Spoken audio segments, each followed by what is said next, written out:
मेरी खास बात क्या थी पता है? अरविंद अरोड़ा यानी कि मेरी खास बात, आपके एटू सर की खास बात ही यही थी कि मैंने अपने आप को कभी बांधा नहीं कि मैं सिर्फ यही काम कर सकता हूं। क्यों? मैं कुछ भी कर सकता हूं दुनिया में। मैं झाड़ू लगा सकता हूं, पोछा लगा सकता हूं, अपने घर पे भी मैं पोछा लगाता हूं क्योंकि मुझे किसी और की जरूरत नहीं है। 5 मिनट अगर पोछा लगाते तो वर्जिश भी हो जाती है यार।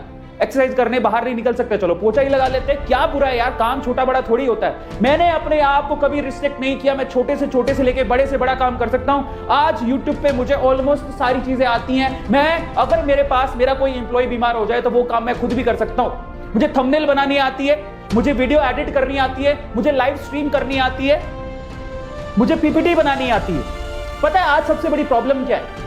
आज लोगों की सबसे बड़ी प्रॉब्लम है, वो ये कहते हैं कि मुझे तो साहब यही काम आता है, इसके अलावा कुछ नहीं आता। मैंने यानी कि आपके एटू सर ने, मैंने हमेशा ये सोचा कि स्किल होती है साहब, सीखो, जिंदगी में कभी काम आएगी।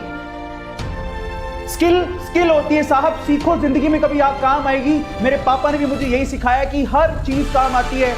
मैं आपको बता देता हूं कि मैं एक बनिया परिवार में, अरोड़ा हूं मैं, बनिया परिवार में पैदा हुआ और वो हमें रग रग में सिखाया जाता है, हमें खून में सिखाया जाता है कि किस तरह से पैसा कमाना है और स्किल का मतलब क्या होता है। इसलिए मैंने अपने आप को सीखने से कभी रोका ही नहीं। मुझे छोटे से काम से लेके बड़े से बड़ा काम आता है और अगर आज मैं कहीं फंस जाऊं ना तो मुझे पता है उस सिचुएशन से कैसे निकलना है। इसीलिए आज मैं इतना कामयाब हो पाया, इसलिए मैं आज इतना समझ पाया, इसीलिए आज मैं यहाँ पर पहुंच पाया। और आज मैं आप लोगों को कहता हूं कि आज वक्त है अपनी सोच को बदलने का और अपने आप से ये कहने का कि काम छोटा बड़ा नहीं होता।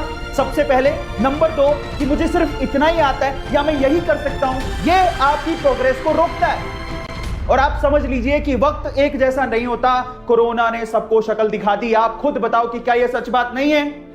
कोरोना ने सबको शक्ल दिखा दी, क्या यह सच बात नहीं है? आपके सामने बहुत सारे लोगों की जॉब गई होंगी। इनफैक्ट आपने भी इस चीज को फील किया होगा कि हाँ यार, कोरोना की वजह से मेरी जॉब चली गई। अगर मैं थोड़ा समझदार होता या मैंने अपने अंदर एक स्किल पैदा कर ली होती, शायद मैं आज घर पे बैठ के कमा रहा होता।